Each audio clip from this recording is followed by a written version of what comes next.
The paper wasn't heavy, just warm, like it had only recently decided to betray me. I held it by the corner, trying not to smudge the toner, even though my hands had already started to sweat. It was a resume, a good one. Crisp formatting, clean bullets, bulletproof grammar. You could tell whoever wrote it had taken their time. But the kicker, the one that made my stomach fold in on itself, was the job title listed right beneath the candidate's name. Operations Manager, Greystone Pacific Logistics. That was my title. Same company, same department, same exact wording we used on our org chart. The date on it? Posted 2 days ago, which meant this wasn't an old file. This wasn't a coincidence. This was fresh, intentional, quietly printed, and left behind. I was just grabbing a quarterly spend summary I'd sent to the shared printer. It was Thursday morning, a little before 10. Same time I always pulled reports before our Thursday stand-up. My coffee was still cooling in the mug I kept forgetting to bring home. Same chipped handle, same faded Dodgers logo. Nothing had changed. Until everything had. The paper didn't belong to anyone in the bullpen, that I was sure of. We all used the upstairs printer unless something jammed. This one, downstairs behind the break room, was mostly ignored unless the network was glitchy or your manager didn't want eyes on what they were printing. I looked around. Nobody else in the copy room. Just the dusty scent of toner and that weird, burnt plastic warmth that only old machines give off. I read the resume again, slower this time. The name at the top, Sean Bledsoe. I didn't know a Sean Bledsoe, but I knew the formatting, the spacing, the way the bullet points curved like they'd been nudged into alignment just shy of perfect. This was Avery's formatting style. Avery Banks, my boss, VP of Ops. Known for her color-coded spreadsheets, early morning texts, and the deadpan voice that could make compliments feel like warnings. The printer queue confirmed it. Last job, Banks, Avery at greystonepack.com. No doubt, no plausible deniability. My boss had printed someone's resume for my job and didn't even bother clearing the queue. I didn't go to the stand-up that morning. I walked into my office, technically a glorified cube with a door that didn't quite shut right, and sat with the paper in front of me. Not in a panic, not angry, just doing the math. 3 weeks ago, Avery had asked me to train a temp on invoice reconciliation. Just while accounting catches up, she'd said, we need backups. 2 weeks ago, I'd been told my quarterly bonus was under review due to restructuring. Last Monday, she'd asked if I still had the password for our hiring portal, and now this. The first person I texted was my wife, Rena. Me. Hey, weird question. If your company was hiring someone for your job and didn't tell you, what would you do? She replied with a gif of a woman flipping a table, followed by, whose neck do I need to wring? I didn't answer, not yet. Instead, I opened our internal HR dashboard and pulled up job requisitions. Nothing open under Operations Manager. But I wasn't stupid.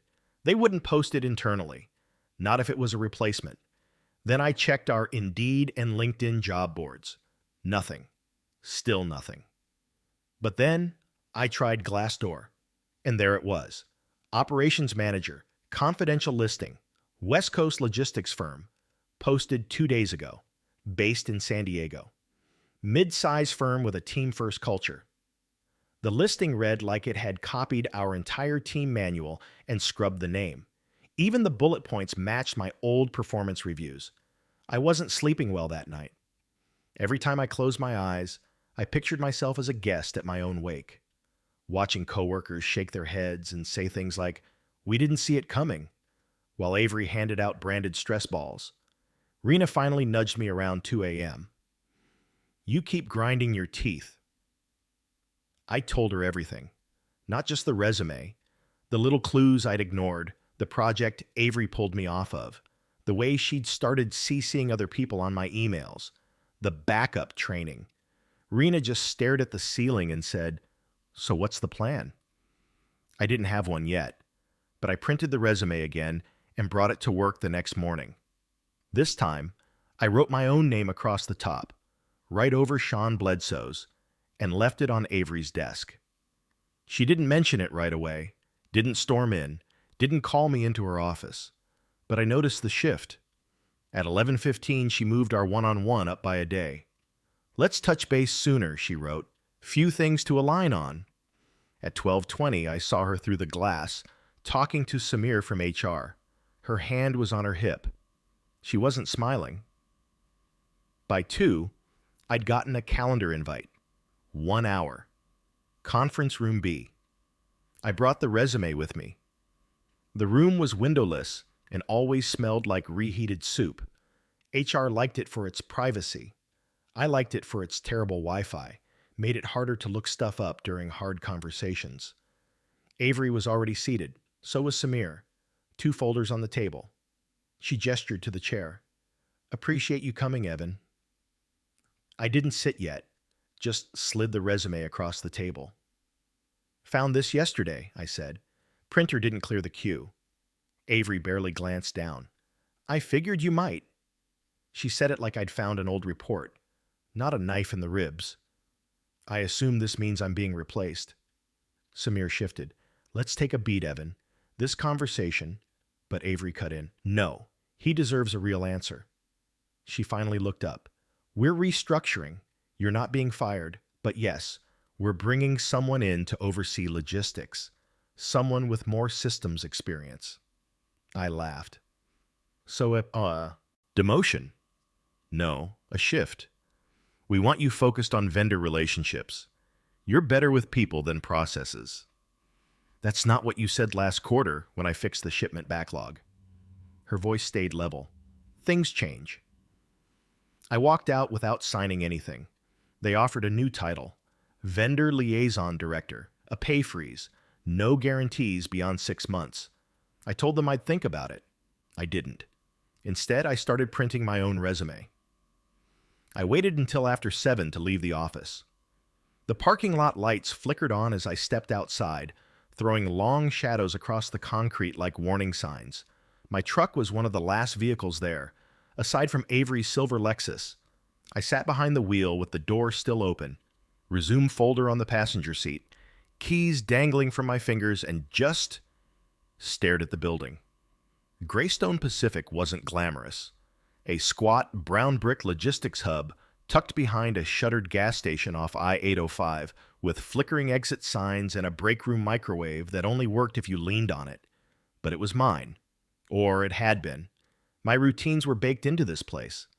Monday vendor calls, Wednesday reconciliations, Thursday spend reports, Friday donut runs for the floor.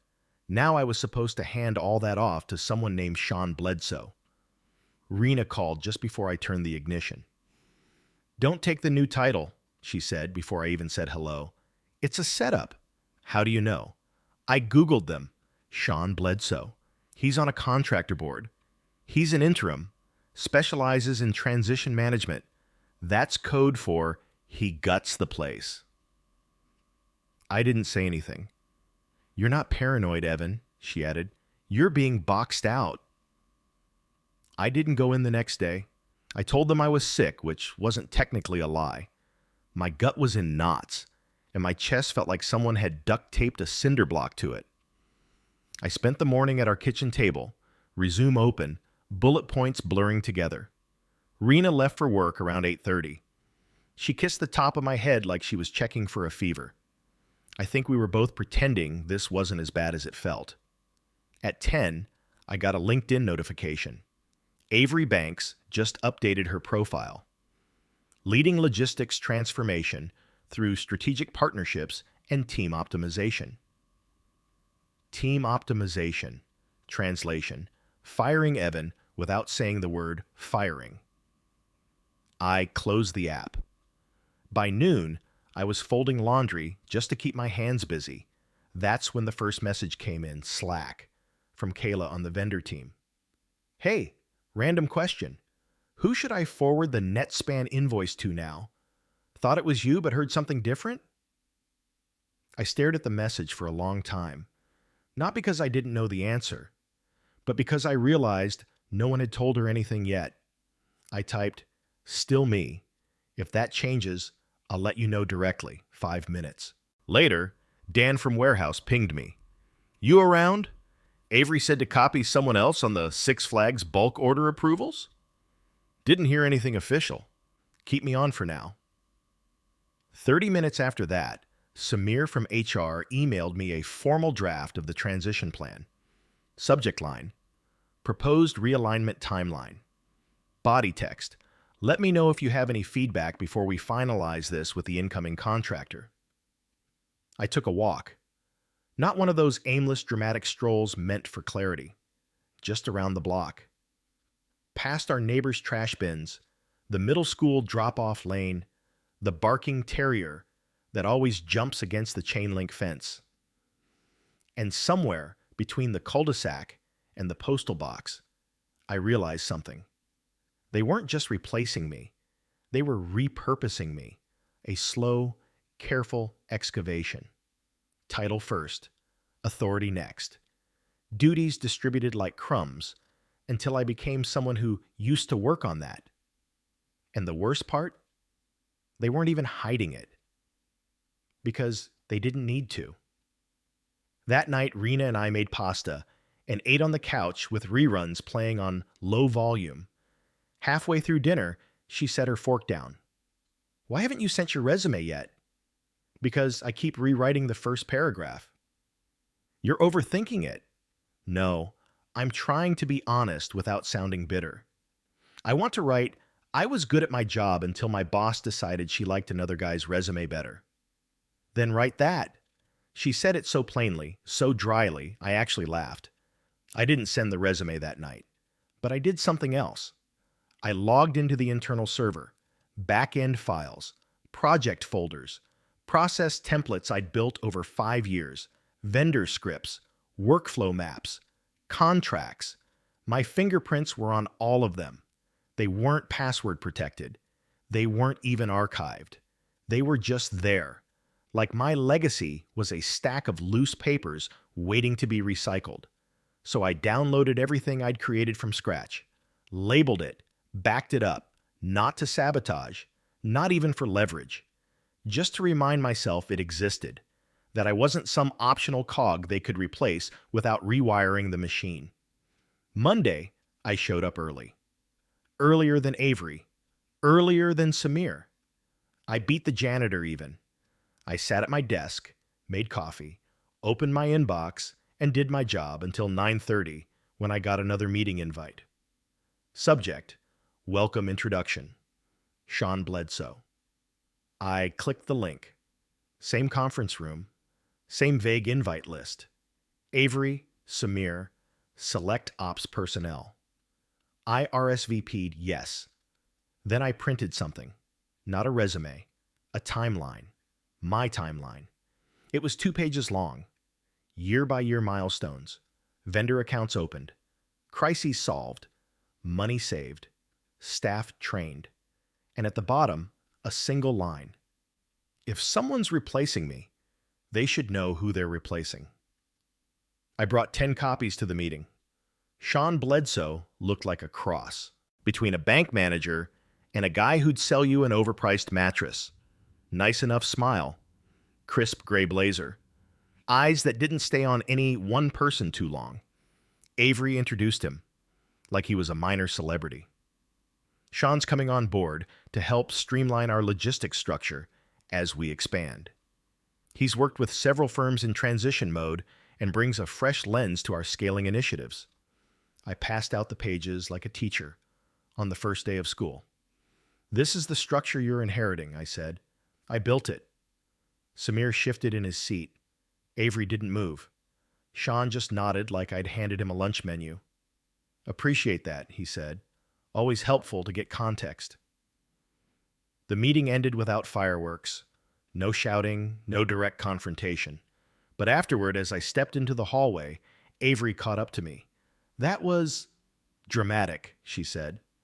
"No," I said. "It was documented." She didn't follow me back to my desk. That night, I emailed my resume, not to Greystone, to everyone else. And I ended it with the same line I'd written for Sean. If someone's replacing me, they should know who they're replacing. Tuesday morning came with the usual scent of overcooked coffee in the break room and the printer jamming halfway through someone's shipping labels. The office looked the same. Same posters on the walls, same rattle in the ceiling vent. But it felt different.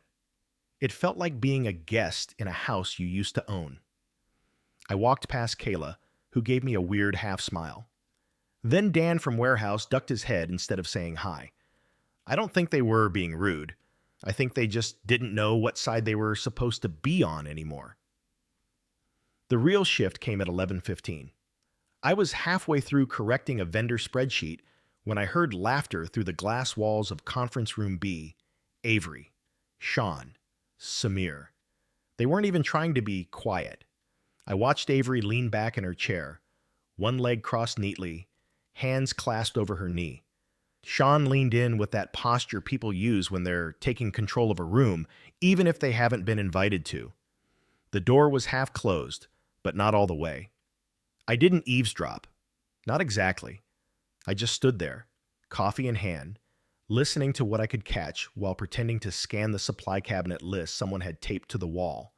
Words floated out between bursts of laughter. Legacy vendors, built-in friction points. Yeah, we can reroute most of that. Couple redundancies we'll have to address. Redundancies. They didn't say my name. They didn't have to. I didn't go back to my desk right away. Instead, I walked out to the back lot where the delivery trucks usually sat between runs. The breeze smelled like wet asphalt and diesel. One of the drivers, Nate, was sitting on the loading dock, smoking a cigarette he wasn't supposed to have. He nodded at me. "You hear the new guys cutting Route 3?" he asked. I blinked. "Already?" "Yeah." Said something about consolidated dispatch efficiency. "We're short-staffed on Fridays as it is." I sat down next to him. "You ever wonder how many decisions happen before they even look you in the eye?" I asked. Nate flicked ash into a water bottle and said, "All of them." That night, I didn't talk much at dinner. Rena noticed. "You're getting quieter," she said, pushing pasta around her plate. "That scares me more than if you were pissed." "I think I'm past pissed." "Then what are you?" "Tired," I said, "and stupid." "You're not stupid." I let it happen. I trained the backup. I cleared the pipeline. I updated the vendor guides. I did everything right. And now I'm being erased by a guy who probably calls his own assistant Buddy. She reached across the table and squeezed my wrist. "Then stop playing along." Wednesday morning, I didn't log into my usual dashboard. I opened a new doc instead and started writing something I'd never thought I'd have to write. A knowledge transfer memo. I titled it Transition Considerations. Evan McKay. I included bullet points, vendor relationships, systems quirks, who responds faster by text, who has a cousin in customs that can speed up port clearances, which SKUs always run late, what questions they don't ask unless prompted. It was the kind of document you leave when you resign in good faith. But I didn't send it to HR. I sent it to myself, with a password lock, just in case someone tried to pretend I hadn't done the work. Thursday was when it all cracked. The moment was small, almost stupid. Kayla forwarded an email thread to me, asking if I could jump in with NetSpan's rep about the overage charge from last month. I responded, CCing Avery and Sean like protocol dictated, adding the usual phrasing I'd developed to de-escalate vendor disputes. 5 minutes later, Sean replied, all caps in the subject line, "Please redirect these to me moving forward." No greeting, no context, just that one sentence. Then he replied again to the whole thread. "Evan is transitioning off direct vendor communication. I'll handle from here." I stared at the screen. No one had told me that. No one had even had the decency to pretend they were telling me that. And in that moment, something just snapped. I stood up, walked to the printer, the same damn printer where this all started, and printed two things. One was the timeline I'd written for myself. The other was a resignation letter. Short, plain, respectful on the surface, cold underneath. Then I walked into Avery's office. She was on a call, but I didn't wait. I set both pages on her desk and stepped back. She covered the mic and said, "Can this wait?" "No, so," I said. She glanced down, read the header of the letter. Her eyes flicked to mine. "You're resigning?" "No," I said, pointing at the timeline. "I'm documenting." She narrowed her eyes. "What are you hoping to accomplish with this?" "Nothing you'll like." Then I left. I didn't resign, not yet. But I spent that weekend writing every single contribution I'd made to Greystone over the last 5 years. I added vendor referrals, implementation blueprints, photos from the volunteer days I'd organized, even the goddamn flowchart I'd drawn up for onboarding when HR's version was garbage. I turned it into a portfolio, and then I uploaded it to a private folder with a single shareable link. At the top of that doc, I wrote, "This is what I've done. If they won't say it, I will." Then I updated my LinkedIn, quietly. No announcement, just a headline change. "Exploring new opportunities in operations leadership. Let's talk." Within a day, 4 recruiters messaged me. By Monday, I had a screening call lined up. Back at Greystone, things got colder. Sean stopped making eye contact. Avery avoided direct conversation. Samir sent a friendly reminder that I hadn't signed the transition offer yet. I didn't respond. Instead, I waited. Because I knew something they didn't. Something I'd kept quiet about. Something they hadn't factored into their timeline. What they didn't know, what I hadn't told anyone, not even Rena, was that I'd been quietly holding onto a thread for months. A thread that didn't look important when I first tugged it. Just a small, unremarkable discrepancy in a vendor compliance form. But like most threads, once you start pulling, things unravel. It started back in April. We'd been updating our partner certifications, mostly boilerplate documentation, but something in NetSpan's file had caught my eye, an outdated signature on a Q3 compliance sheet. I flagged it internally, sent a gentle nudge to our legal team, and was told it had already been handled. But when I followed up, purely out of habit, I found no updated file. No confirmation. Just a chain of approval emails that didn't add up. The timestamps were off by a few hours. The IP address for the final approval didn't trace back to our internal servers. It traced to an external domain, Avery's personal domain. I screenshotted it, not to make trouble, just to keep a record. I'm the kind of guy who tracks birthday receipts in a folder and saves old HR memos in case someone misremembers policy. At the time, I thought maybe she'd jumped in to help while remote. It didn't look wrong, just odd. But now, in light of everything, the printing, the sidestepping, the structured erasure, it looked like something else entirely. So I followed up, quietly. I pinged Justine in compliance, a friend of mine since onboarding. We'd worked late on more than one RFP over soggy takeout and vendor build hours. She knew I didn't poke unless something didn't sit right. Me. "Hey, quick question. Who's responsible for final NetSpan certifications this year?" Justine. "Technically Avery, but I thought you were looped." Me. "Was. Not anymore. But I found something I think you should look at." I sent the screenshots, the metadata, the inconsistencies in approval flow. 15 minutes later, Justine replied, "Okay, yeah, that's weird. Can we talk?" We met off-site at the cafe by the overpass, where no one from Greystone ever went unless they were trying to quit carbs. Justine brought her work phone. I brought mine. She showed me something I hadn't seen before. A forwarded thread between Avery and the NetSpan rep, dated the same week as the approval. In it, Avery had nudged the rep to accelerate form submissions and mirror last quarter's compliance data if no material changes occurred. It wasn't illegal, but it was shady. And if anything did go wrong with NetSpan's shipments or customs, Greystone would be on the hook for using out-of-date documentation.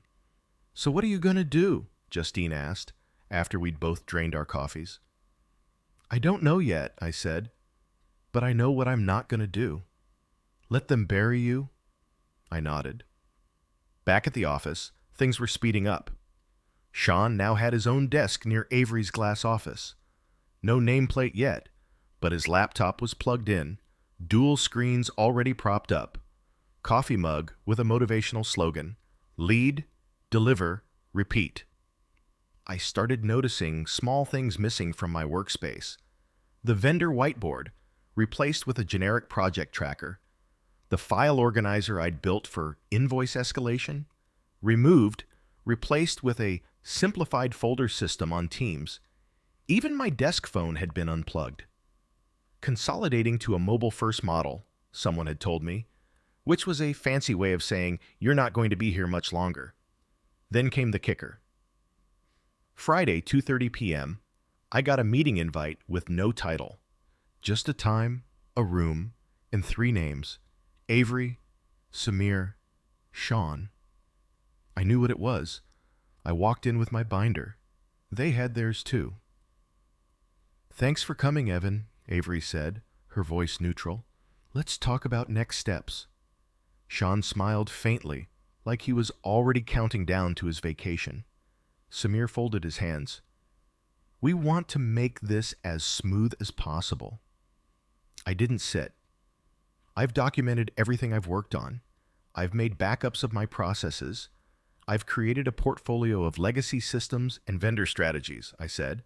"If you want a knowledge transfer, I'm prepared to facilitate that over the next 10 business days." Avery blinked. "That's appreciated. But I'm not signing the demotion package, I added, nor am I agreeing to shift into a role I didn't apply for." Sean tilted his head. "So what are you proposing?" "I'm not proposing anything," I said. "I'm making it clear I won't be pushed out without a record." I set a printed copy of the NetSpan thread on the table.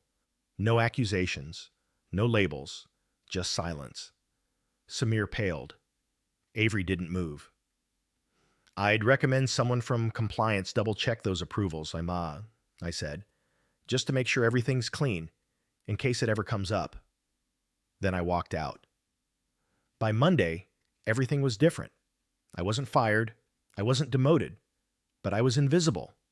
No emails, no messages, no meetings. Sean was acting as the de facto operations lead. Avery was in strategy sessions. Samir ghosted my HR follow-up. It was the slow freeze. They were icing me out. But I had my offers now. 2 companies had followed up from my LinkedIn post. One was a mid-sized logistics firm in Sacramento. The other was a San Diego-based import company with a familiar-sounding VP of operations, an old colleague from my first job.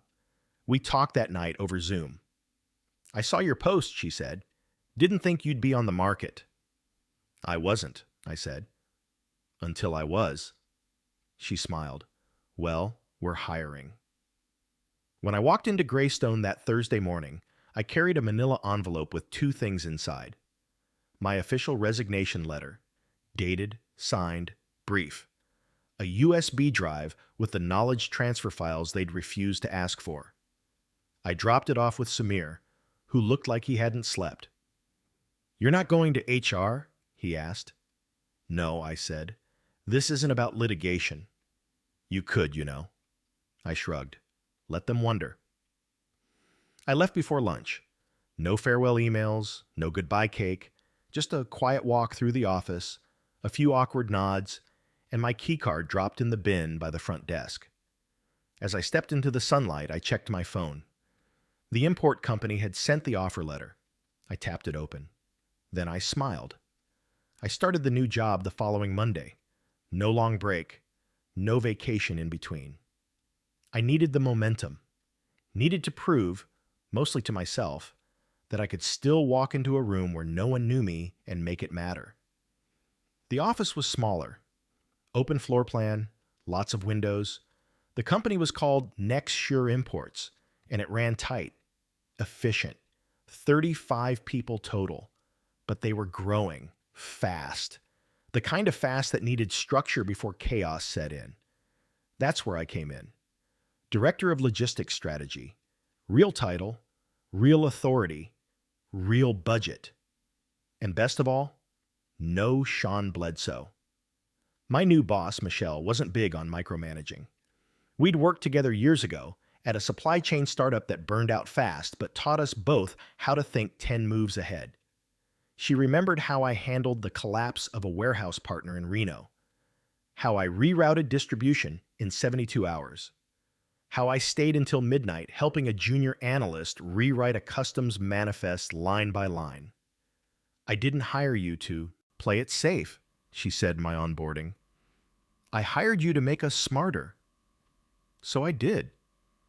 The first thing I built was a vendor matrix, clean, fast, visual, then a port congestion dashboard, then an ops review process that cut redundancy requests by 40%. People noticed. And when people noticed, they didn't just praise, they asked for my input, my read, my approval. Not because they had to, but because they wanted to.